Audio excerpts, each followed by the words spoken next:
Agora vou mudar minha conduta. Eu vou pra luta, pois eu quero me aprumar. Vou tratar você com a força bruta, pra poder me reabilitar. Pois esta vida não tá sopa. E eu pergunto com que roupa? Com que roupa que eu vou pro samba que você me convidou? Com que roupa que eu vou pro samba que você me convidou? Esse projeto é um projeto interdisciplinar entre História e Literatura, feito pela professora doutora Jaqueline e o Inderburgo Frazão. É para entender um pouco da história da cidade através das crônicas, dos livros.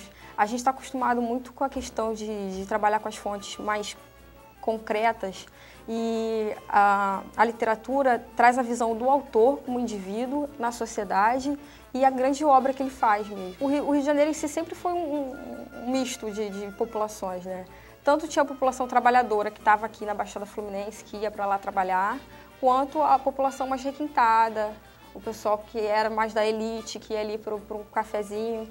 Comecei a trabalhar com as fontes primárias, que você trabalhar com o jornal daquela época, você vê, ter abordagem, porque a crônica do dia geralmente remete a alguma coisa que estava acontecendo no cotidiano. Então, as notícias às vezes se encaixam. Você ter contato com esse jornal, com essa fonte, é impressionante. O jornal da década de 50, para você ter noção, eram letrinhas muito pequenas, e se você colocasse no livro hoje, daria 5 páginas cada crônica.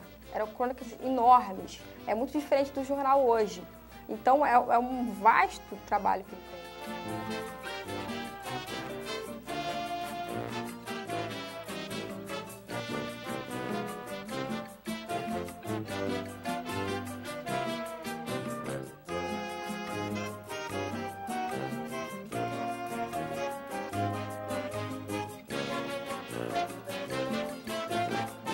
Cada autor tem uma visão diferente, até pela questão da vida deles. O Lima Barreto ele é bem crítico com a sociedade. Ele tem um ponto, é porque ele é um jornalista, fala mais sobre as ruas do Rio de Janeiro em si. O Drummond ele é um excepcional observador. Ele fala tanto do ônibus, ele fala da rua, da padaria, mas no meu viés eu trabalhei ele como um intelectual no estado, trabalhando na capital, no Rio de Janeiro. Ele transforma a coisa comum num espetáculo. Ele consegue fazer o cotidiano virar um grande espetáculo nas suas crônicas. A grande descoberta nossa foi essa posição do Carlos Drummond de Andrade, porque ele é um intelectual e ele também trabalha no estado. Ele é um funcionário e um escritor. Então, a gente descobriu que tanto tempo ele foi braço direito do Gustavo Capanema, que trabalhou com Getúlio Vargas. Ele, em um certo momento, começou a atender uma política contra. A gente tentou descobrir um pouco como é que seria esse homem, né? Porque é importante para a gente na história, além de ter contato com a obra dele, é descobrir quem é que está escrevendo. Porque isso é um fator necessário. O Drummond sempre foi uma incógnita para a gente. Ele criticava a questão de as pessoas não acharem que ele trabalha, porque ele era escritor. Achava que ele passava o dia inteiro só escrevendo os contos que passavam no jornal e não trabalhava para o Estado como ele deveria. Ele até critica esse ponto, que depois de um tempo as pessoas vão e se deliciam com os contos dele. Mas a gente acabou descobrindo esse lado político dele mesmo. Ele trabalhou sempre o momento todo com a questão dele ser político, de como é que ele trabalha isso. Anoiteceu, outra vez vou sair, andar por andar sem nada esperar, sem ter pra onde ir. Vou caminhar por aí a cantar, tentando acalmar as tristezas por onde eu passar.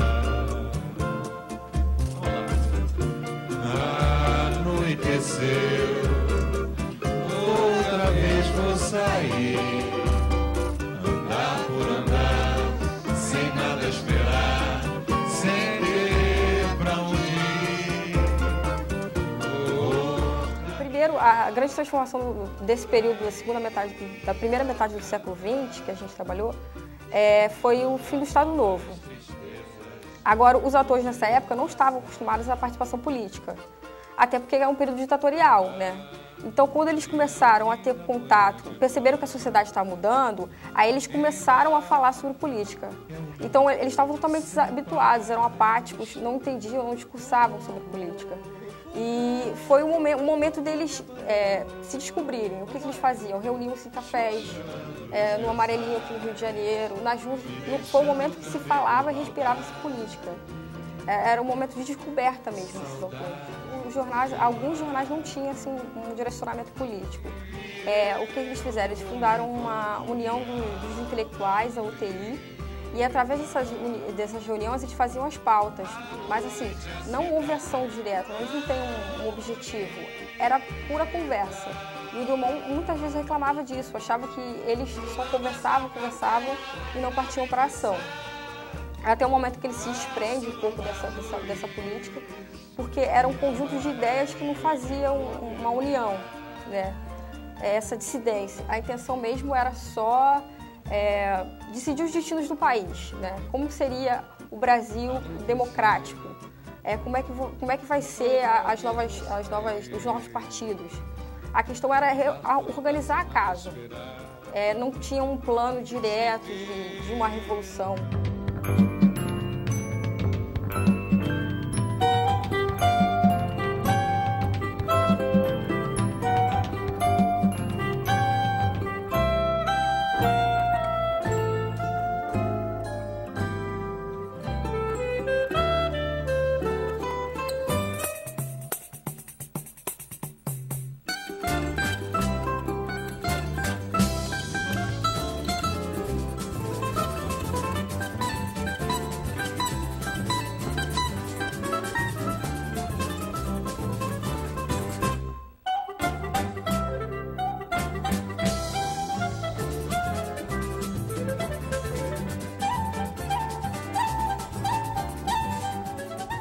Hoje em dia a gente tem muito mais contato do que as pessoas na própria época tinham com dos contos dele. Existem na Casa Rui Barbosa mais de 2.000 crônicas dele catalogadas e ali é uma fonte riquíssima de pesquisa. E ainda assim um pouco não explorada. Ele fala sobre diversos assuntos que para a história é importante uma fonte secular como aquela. Devia ser mais trabalhado o Drummond, assim. Bom, o projeto ele ainda continua, ele ainda tem muitas questões ainda em aberto para trabalhar, mas é um projeto importante, assim, para a Unirio, para o curso de História, que tem poucas bolsas de iniciação científica, e que vai seguir em frente. Na gafieira segue o baile calmamente, com muita gente dando volta no salão.